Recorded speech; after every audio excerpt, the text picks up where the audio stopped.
All good things come to an end, unfortunately. Welcome in, everybody, but the beauty is we are just beginning. We are Sports Take, JAKIB Sports YouTube Network. Derek Gunn, Barrett Brooks, Rob Ellis. Let me start with this, guys. Mike Garofalo from the NFL Network tweeted out about 3 minutes ago that Dallas Goedert will miss extended time with a shoulder injury suffered in the game against the Commanders last night. Sources tell him and Tom Pelissero, also the NFL Network, not a season ender. The injury added to insult on the play. It was the play in which he was face masked and was not called, but he will miss extended time, likely headed to the IR. So that is not good news after what was a rough night last night. But anyway, good to see you guys. How we doing? What's up, Barrett? What's up, Derek?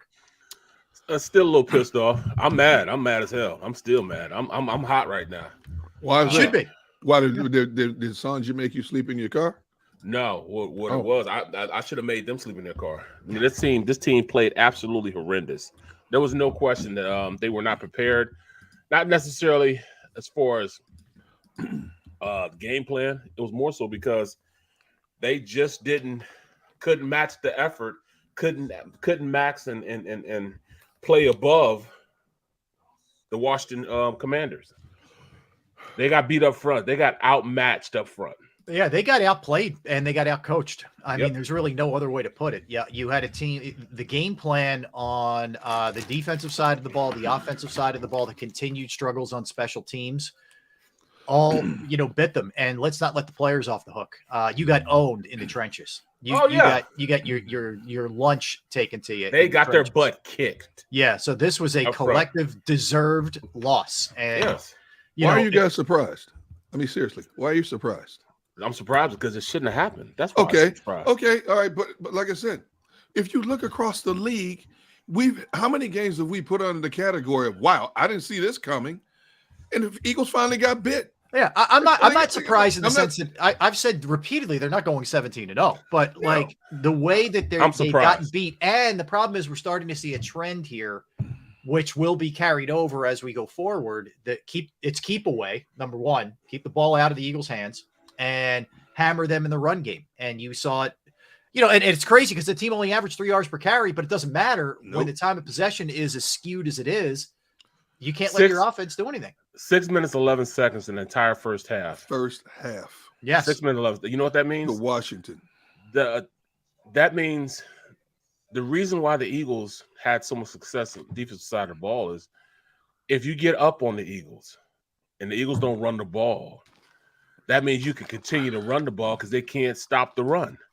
So, which means you can dominate the team by just keeping their offense off the field. They just couldn't get right on the offensive side of the ball because they didn't. I mean, they drove the ball consistently, but they just didn't have enough opportunities because the defense just couldn't. They couldn't stop them. Yeah, no, they couldn't. They couldn't get off the field. Third down conversions were absurd last night. Go ahead. Yeah, it was a record. This team is built to do two things: get up on teams early offensively, and be opportunistic on defense. And there are gray areas in between those two things. Okay, and we've been seeing this coming. We've been talking about the run defense. I've been talking about how the 4-man front is not good enough. Fletcher Cox. I don't know what he's doing half the time. Not just Fletcher Cox, but you start. No, he's a big part of this. I don't know what the heck, And we were applauding Javon Hargrave for having 5 QB sacks over a span of 2 games, and I said it was because they played 2 inferior offensive lines back to back. And then I'm sitting there watching the game with a bunch of people last night. I'm watching Washington pound away at the line of scrimmage, and I said I got it because it reminds me of Green Bay's offensive line. That offensive line is built to run block better than it is to pass block. And that's exactly what they did. And then I don't know if it was Joe Buck or Troy Aikman who said, I think it was Buck who said, the Washington's had so many different line combinations because of injuries. It has affected continuity and chemistry. He said tonight, this is the 3rd consecutive game where the same 5 guys have lined up together. And if you look at their last 2 games leading up to this game, you saw a much more fluid offensive line in terms of the run blocking because all I saw was visiting jerseys going this way and home jerseys going this way. And even though it was only 3 yards, 4 yards, Washington's longest run in the game was 11 yards. But the bottom line is Before halftime, your defense had their hands on their knees, gasping for air because they couldn't get off the field. Yeah, they couldn't get off the field, and go ahead, Barrett. They just stayed on time. I got into one of my, on my post game show, and I turned around. I'm like, yo, they only averaged 3 yards a carry. Right. But they ran the ball 49 times. Yes. And when you average the 3 yards a carry, I'm just saying it from not in a literal sense, but first down, you run it 3 yards. Second down, you get 3 yards. Now you're third and manageable. It's Right. third and 4. Mm-hmm. You keep everything on time. And then you pair that with the fact that they were able to convert 12 for third down conversions. 12 of 15 to start. 12 of 15 15 to start. It ended up being 12 of 21. 10 of those were via runs. 10 of those are on the ground, by the way. So when you do that, you control it. Yep. Yes, 9 of 12. You just controlled the line of scrimmage, and that's exactly what happened. They got out-muscled up front, offensively and defensively. They did. In the second half, we started to get a rhythm and running the rock, and then we started back passing again.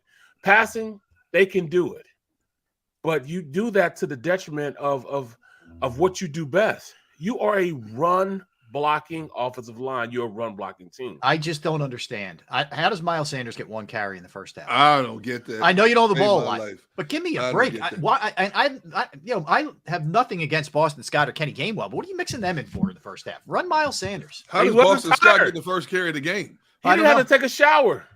Yeah. He didn't have to take a shower yesterday. It was like you had 11 days to prepare for that. 11 days. And you came out with that game plan on both sides of the ball. How about special teams? Oh, my goodness. You get a roughing with both two guys, basically. Blankenship got the flag, but it was both guys, right? Then whatever the heck that was with they almost got Sippos. I think he makes a great play to avoid getting got. Absolutely. Punts it, but there's still flags. You got to kick it again. Like, what is happening here? Like, that was collectively awful. They looked like they were just on an island for 11 days. They were unprepared. We haven't said that all year. I'm glad you brought up special teams because as I sit here right now, I firmly believe Kobe has to be replaced. Yep. I don't even think he's an NFL player, to be honest with you.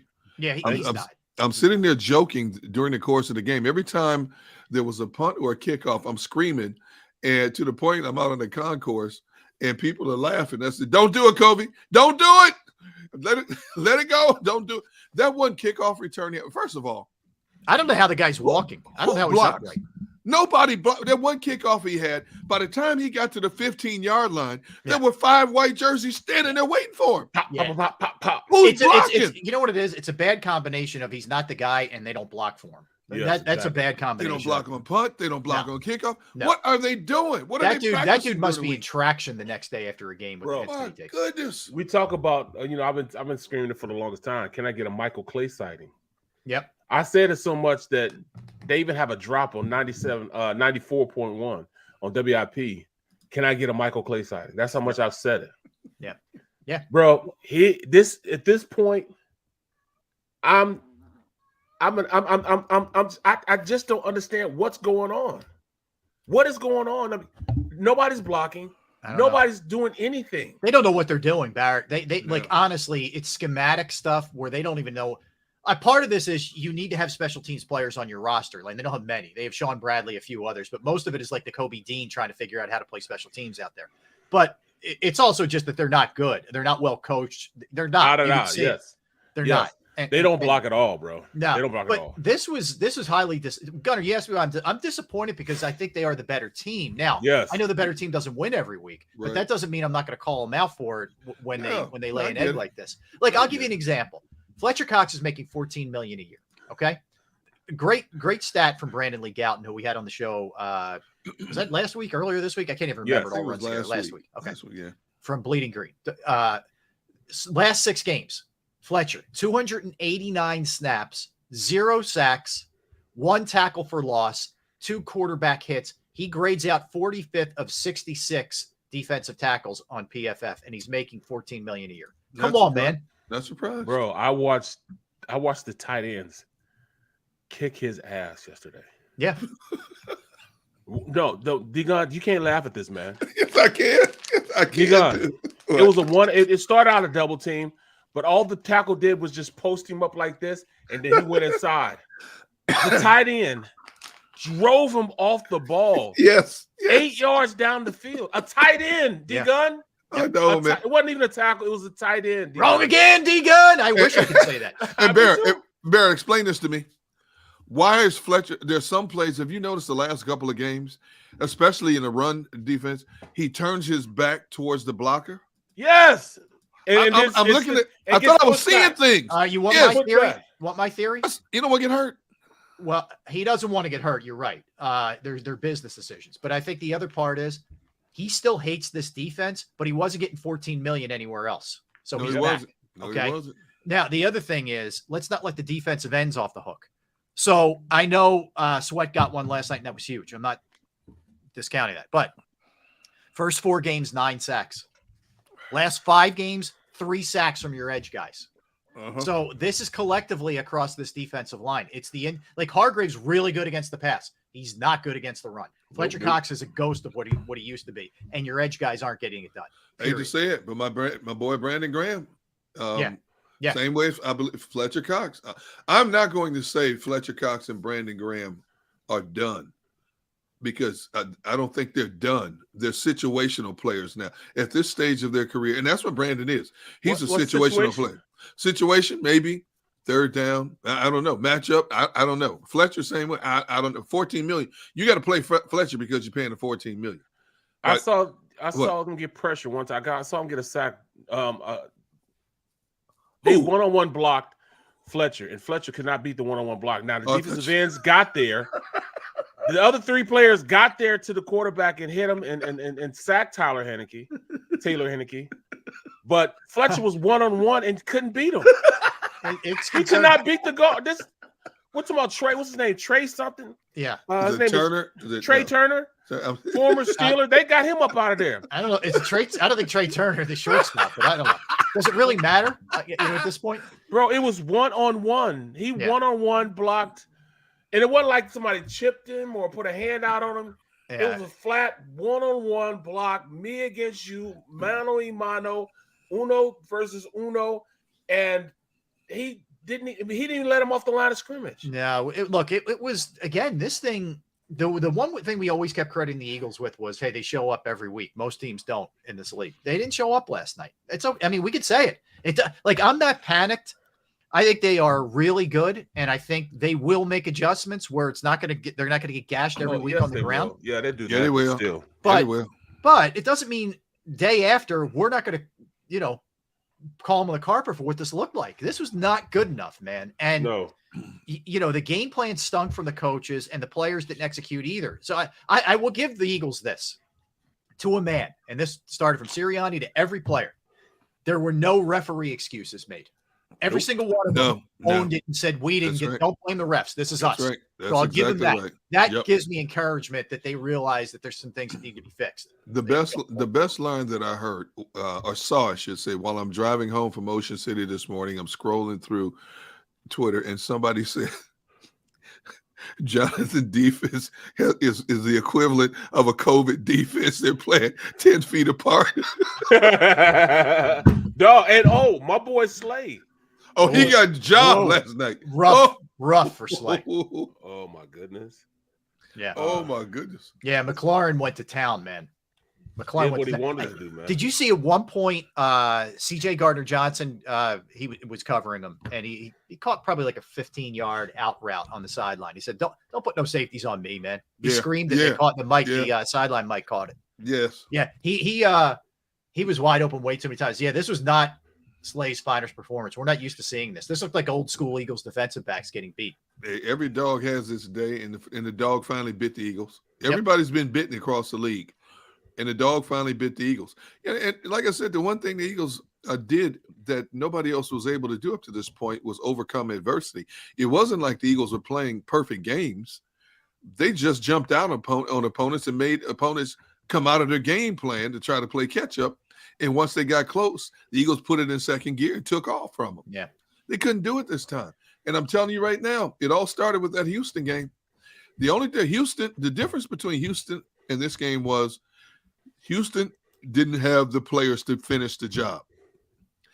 Washington had 3 great receivers, a quarterback who's not great, but efficient, and he found his open targets. And I'm sitting here going, you have two. We just talked a couple of weeks ago about both Darius Slay and James Bradbury were number 1 and number 2 in terms of percentage, quarterback completion percentage against them. They were both under like 37%. Yep. And I'm sitting there going, you got two of the best corners in the game. And I'm screaming, why are they not coming up pressing these dudes? Mm-hmm. They don't play press coverage. Every other game I watch across the National Football League, at some point, your corners come up to play bump and run. These dudes don't. And then when they do, before the snap, they back out 8 yards. I don't get this. He doesn't want to give big plays. I hear you, man. I hear you. He doesn't want to get. And look, I mean, I'll go to it. They had allowed 16.9 points per game leading up to the game. It's worked, and that's from that extent. But it is frustrating to watch, and it didn't work last night. It did not work last night, and that's the other frustrating thing. Make adjustments in game. And they didn't do it. You know, they had gotten away with the run defense because they're up on everybody. And teams have to abandon the run, you know, for the most part in the second half because they got to throw to get back. Right. And it wasn't that wasn't the case last night. They didn't have to throw to get back. Washington was either leading or it was, you know, was really close or whatever. So you could just keep pounding. You know, Robinson was not, you know, out there looking like Walter Payton reincarnated, but he was doing what he had to do. And it was just eating clock, man. I've never seen that kind of disparity. Honestly, God. No, I mean, the amount of plays, just the total play thing was nuts. That was bad. That was 6 minutes. 6 minutes in an entire half, seconds. Barrett. It's crazy. That's how you beat the Eagles. You know, if you can keep that offense off the field, exactly, you can win. You know, you can run the ball on. Bro, we are going to get smashed in the run the next 7 weeks. What? Yeah, what? Here's the opponents, and it's easy to run through and look at. So it's Jonathan Taylor, who went off last week against the Raiders. He's back and he's healthy. It's going to be Aaron Jones and Dylan. It's going to be Derrick Henry. It's going to be Saquon. It's going to be probably the best rushing attack in total in the NFL in Chicago. That includes Justin Fields and Herbert and Montgomery. It's going to be Pollard and Zeke. Yep. You know, Kamara, I don't know what New Orleans is going to look like at that point, but then it's going to be Barkley again. But that's the rest of the schedule. Every one of those teams has a formidable running attack. And people are like, you got to do this, you got to do that. Bottom line, you can't change the personnel. It's too late in the season to change personnel. You're going to have to fix what you have. When a team comes out and tells you what they're going to do, we don't coach. We're not behind closed doors. Leading up to this game, we talked about Washington is going to try to establish the run. How does that coaching staff not realize that or make an adjustment at halftime? Okay, you concede defeat in the first 30 minutes. They basically freight trained you in the first 30 minutes. You have 12 minutes to make adjustments in the second half. You make adjustments. Where's the linebackers coming up filling the gap? Barrett, even when they tried to pinch Fletcher Cox and Hargrave over the center in the gaps, they still couldn't stop the run. Nope. Still could not stop the run. So you're going to play a better offensive line than Indianapolis's offensive line.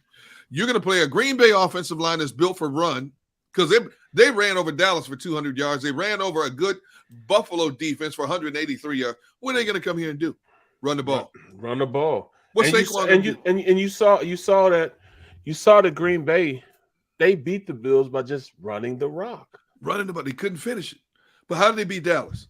They ran the ball and it set up the play action. All of a sudden, their kid, Christian Watson, we've been talking about forever, he finds a way to hold on to the football. Bro, they could have beat the Bills, man, if they just – if they consistently kept running the rock. They beat them up front, man. Yes. And this Eagles team is definitely ripe again next week to have the same thing happen. On a short week, and now your number one tight end is gone. Yep. Okay. And who else got injured in the game? I'm still waiting to hear what's AJ's situation because once he planted his foot on that out on the replay, you saw he limped before the ball got to him. Yep. He was not the same receiver. He had one catch. That was his only catch. That's it. Yeah. It's look. Here's what I'm really curious about. This is the first time all year that they've had adversity, like real adversity. That Detroit game was kind of crazy, but this is real adversity after a loss. And there's a couple of issues that are really glaring at this point. We're going to really find out what they're made of now. I kind of like it, actually. I like it. We're going to find out what they're all about after this went down. I'm glad you just said that. You said there are issues that are glaring. Give me your top 3 issues that are glaring. All right, number 1, run defense, hands Okay. down. That's the biggest issue that I would say with them. Yep. Number 2, they're not getting enough sacks from their edge guys. No, yep, I agree. Number 3, special teams. Yeah, I would go agree. 2 on defense, 1 on special teams. I think the offense is going to be fine. I think I don't think they were on the field. I don't think when they were on the field, the plays were called particularly well. But see, the things you just said, glaring, they've been the same problems all season. Yep. It's just that in a loss, it's more magnified now. Yep. And but I've been screaming for weeks, the 4-man front is not good enough to do the job, to get home. For the money you have from end to end, it's not good enough. 4-man. Last night, your defensive coordinator blitzed a grand total of 6 times. 6 times. They didn't even come up and run blitz. Yeah, run. It was screaming for run blitz early. Nothing. What I say we needed to do. I said, that was one of my breakdowns, one of my game plans. Hey, we appreciate that, Shizzo. We appreciate that. Yeah, you did say that yesterday. Well, we need to run blitz. You got to run blitz. You got to use Kazir White. You got to use TJ Edwards to stop the run because you're not getting any penetration up front. No. Penetration is what kills run plays, and they did absolutely nothing. Yeah. Absolutely nothing. They didn't. And I wonder, again, this is where I don't know how you go into the game with that plan, but then I don't know how, as the game goes on and you see exactly what they're trying to do to you, I would rather just take a chance. And if you get gashed on a big run play, so be it. It's like, would you rather them score quickly or do this bleed you to death thing? Like, just take a chance. I would from 1,000 cuts. Yeah, 1,000 cuts. And the other thing that we haven't seen all year, now 2 of these you can kind of throw out the window. They had 4 turnovers. One was that last play, which was, garbage. The other one was a blatant miscall, which also has resulted now in the starting tight end being out for a significant period of time. So I'll excuse that one. The other 2, look, Hurts, you could say it was A.J. Brown's fault, whatever. You're throwing into double coverage. It's dicey. Okay. And he got away with it in the Pittsburgh game. But the other one is, Quez Watkins, he's trying to make a play. It's unfortunate. He gets stripped. But you lose the turnover battle. You can't stop them on with your run defense, and you can't get on the field offensively. It's going to make for a long night. Yes, frankly, it's surprising it was that quick. JT says, excuse me, JT says, why are we ignoring the passing problems from Hurts? I don't think Hurts had a great game, but I don't think he had that bad of a game. I thought he was average, honestly. Okay. I thought he put that deep ball he threw, he shouldn't have thrown it into coverage, but he's done it before and it worked to his favor. Yeah, AJ's got deep ball he threw, and I'm thinking, okay, that was a great pick-off by a guy named Derek Forrest, by the way. Derek, that's another story. All right, but that was a great pick. But then you see the slow-mo replay. AJ had it in his hands and bounced out of his hand and dude snatched it out of the air. And I'm thinking, but it was one of those games. It was bound to happen. Quez gets stripped. Fumble, face mask is not seen. It was one of those games. A team just bulldozing. I still can't get over the fact that of all the if you see a team like Kansas City, Buffalo ran 51 offensive plays. This is Washington.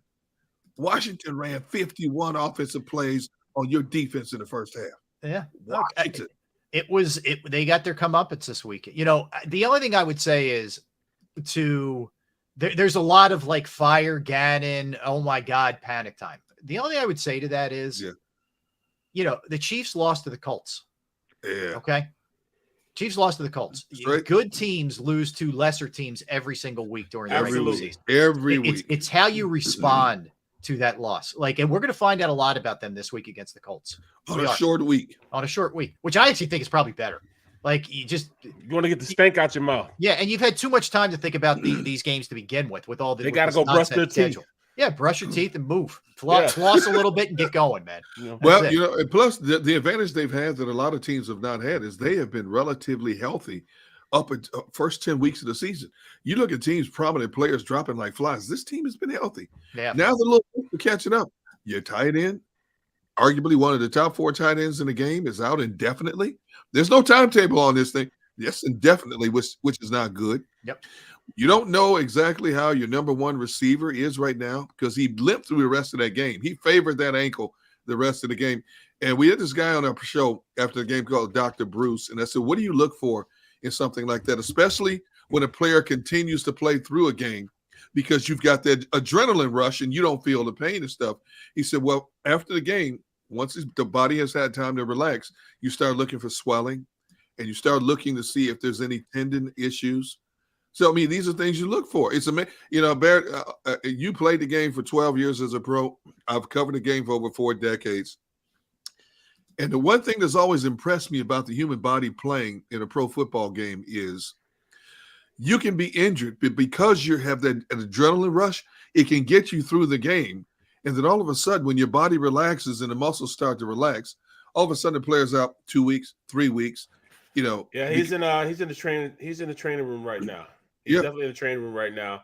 It's not come back on Wednesday because they played today. Right. They've got to do something today.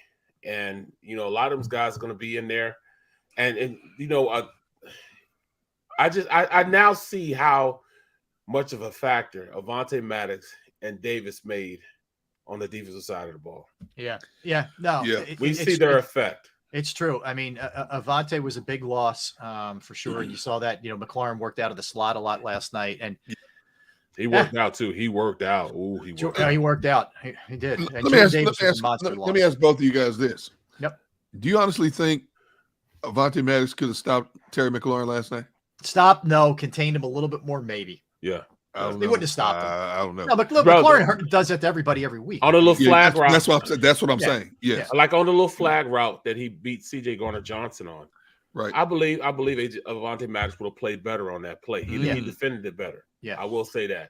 Yeah. CJ, I mean, talking about an opportunistic guy. Yeah. It's a lot of picks, man.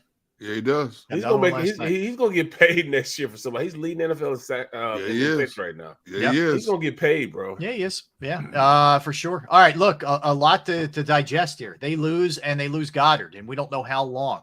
It's not for the season, according to the NFL Network report.